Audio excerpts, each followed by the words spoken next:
Hello everyone, welcome back. Today we're going to talk a little bit more about Thomas Jefferson's Tree of Liberty quote. Okay, now most people have heard this quote, but they've kind of heard it out of context. So today we're going to dig a little bit into that. Okay, and the quote goes like this: "The Tree of Liberty must be refreshed from time to time with the blood of patriots and tyrants. It is its natural manure." Okay, so that's the quote. And most people think that when he's saying that, he's talking about the American Revolution, and the tyrants that he's talking about are the British, and that's not the case. Okay, that quote was made in a letter in 1787. It was November of 1787, and Thomas Jefferson was writing to William Smith. William Stephen Smith. Okay. And I believe he was in France. Smith was in France at the time. So in this letter, basically the top half of this letter has, is nothing that's important to us. They're basically talking about how, how things are and that kind of stuff. But the bottom half of the letter contains this quote. And he's talking about, the Shays Rebellion, and he says, "God forbid," and this, when I mean he says, I mean Thomas Jefferson says, "God forbid we should ever be 20 years without such a rebellion." Okay.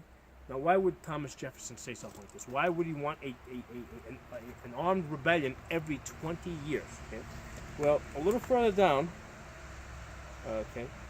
Thomas Jefferson tells us, he says, although this rebellion was founded in ignorance, what country can preserve its liberties if its rulers are not warned from time to time that their people preserve the spirit of resistance?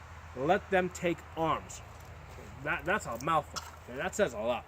All right, and this is the government that he just helped set up, and he's not talking about the British. He's not talking about some foreign power that's invading. He's talking about his own government. Okay, he's telling us that there should be a rebellion every 20 years. So that we can warn our rulers that we preserve the spirit of resistance. Okay, and he says, "Let them take arms." So this isn't going out and protesting with signs. Basically, he's saying take guns and shoot at them. Okay, and I'm not telling you to do this. That's what he said. Okay, so why this is important to us? Basically, this tells us a little bit something about the attitude of the founding fathers.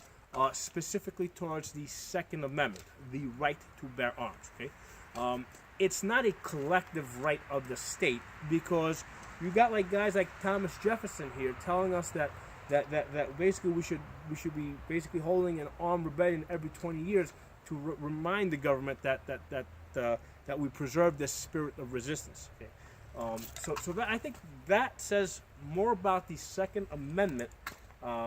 Than anything else. I mean, everybody's heard of the Benjamin Franklin quote about basically anybody that sacrifices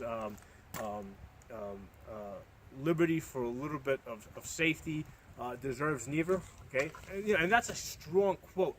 But I think that these quotes that are found in this letter that Thomas Jefferson wrote to William Stephen Smith in November of 1787, really captures the attitude of the founding fathers towards their own government, okay, and the purpose of the Second Amendment and why they put it there.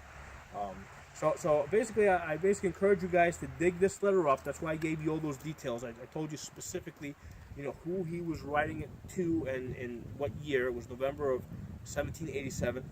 Look it up, understand it, copy and paste it, spread it. It's important for people to know how the founding fathers felt, when they established this country. Okay, they were not interested in safety. That was at the bottom of the list. Okay, these days, we're worried about the occasional shooting where you got 20 people die or 50 people that die or whatever it is.